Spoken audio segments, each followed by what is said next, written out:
Ano, kumain ka na ba? Hindi pa nga eh. Tara mo na kain. Tara. Gusto mo yung radyo, maganig muna tayo.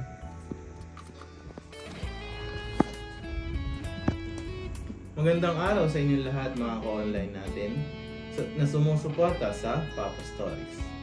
Ang ating episode ngayon ay pinamagatang Litrato. Isang kwentuhang punong-puno ng emosyon, pag-ibig at mga lihim na hindi inaasahan. Isang kwento ng pag-ibig na nagsimula sa digital na mundo ang ating matutunghayan.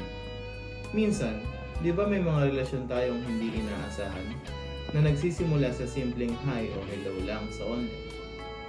Pero hindi mo alam, yun na pala ang simula ng isang pagmamahalan.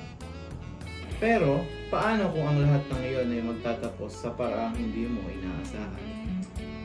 Paano kung ang makikilala mo online ay magdudulot ng matamis ngunit masakit na alaala? Mga ka-Heinrich, pakinggan natin ang kwento ni Yuan. Dear Papa Heinrich, ako po si Yuan, 27 years old. Gusto ko pong ibahagi ang kwento ko tungkol sa relasyon namin ng girlfriend ko na si Jesslyn. Nakilala ko si Jesslyn sa isang online gaming community.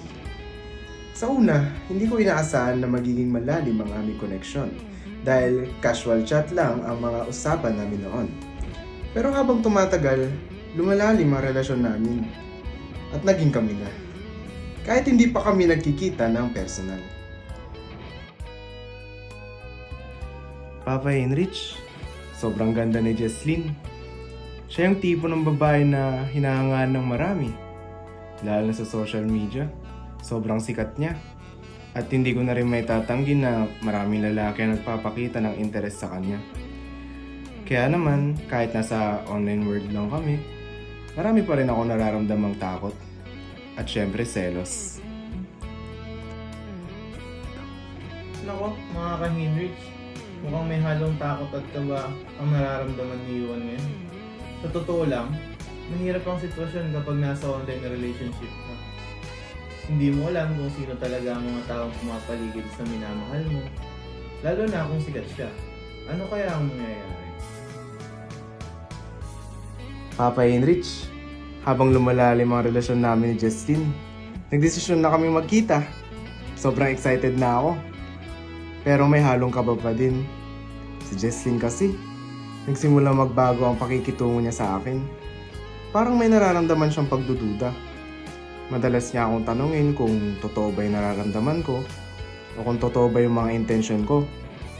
Hindi ko maintindihan kung saan nanggagaling ang mga tanong na ito.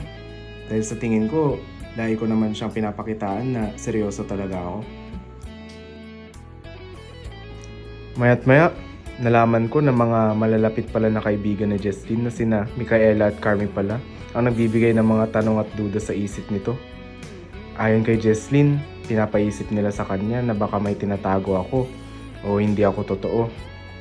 Si Micaela sa isang banda, sinasabi kay Jesslyn na maganda ang posibilidad ng mga relasyon online. Pero si Carmi palaging negatibo.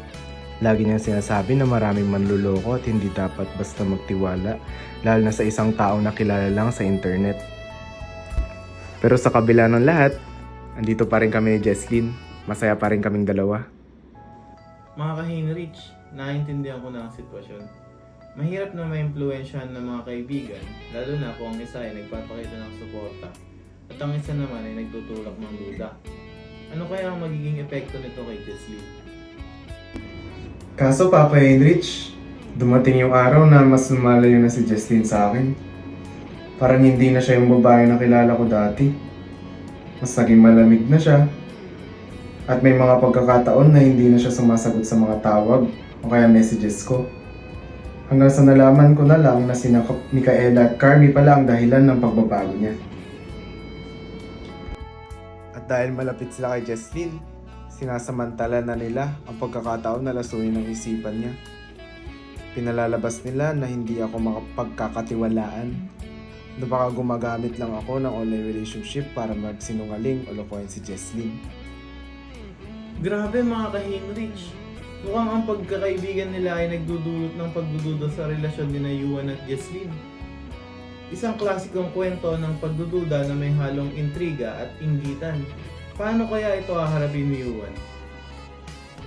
Papa Heinrich, umabot sa punto na hindi na talaga ako matiis ni Jesslyn. Sobrang sakit, Papa Heinrich. Mahal na mahal ko si Jesslyn. At wala akong intensyon na lokohin siya.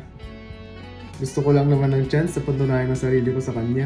Nagdesisyon akong makipagkita kay Jesslyn para magkausap kami ng personal at para linawin ang lahat. Pero bago pa man kami magtagpo, may masamang nangyari. Bago natin i-reveal kung ano ang masamang nangyari kay Jesslyn, ay meron tayong song request galing sa ating tagapakinig na si Angelo.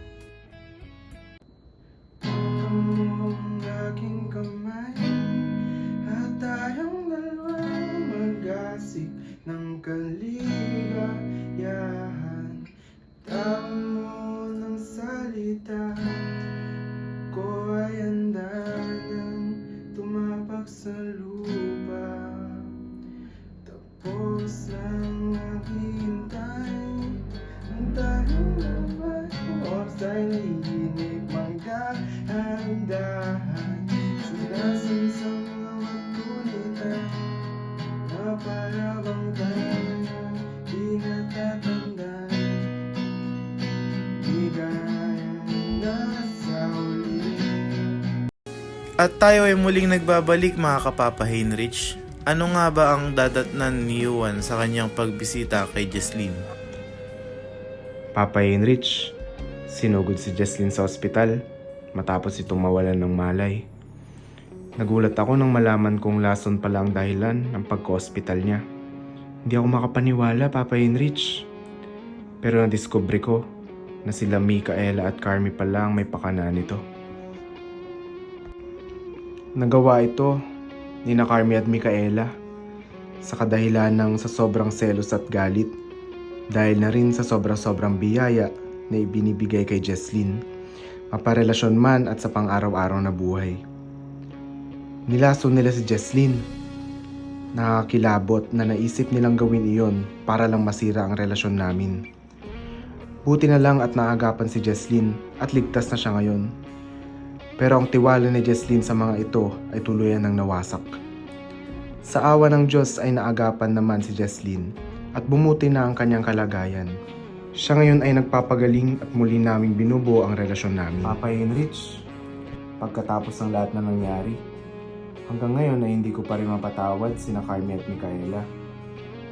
Kasalukuyan nakasuhan sila sa ginawa nila, pero ang pinakamabigat ay yung mga alaala na hindi makakalimutan ni Jesslyn na naging trauma sa kanya para magtiwala muli. Hanggang ngayon, hirap pa rin magtiwala si Jesslyn, lalo na sa mga bagong tao na aming makikilala. At ngayon kami ay halos 5 taon na nagsasama. Nagsimula sa isang hi at hello at sa mga litrato na dati lamang namin tinititigan, na ngayon nakasama na namin ang isa't isa.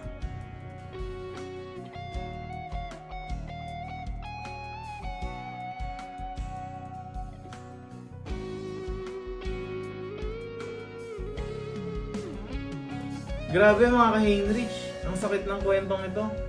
Minsan ang mga tao sa paligid natin, lalo na mga kaibigan, ay may malalalim na epekto sa relasyon natin.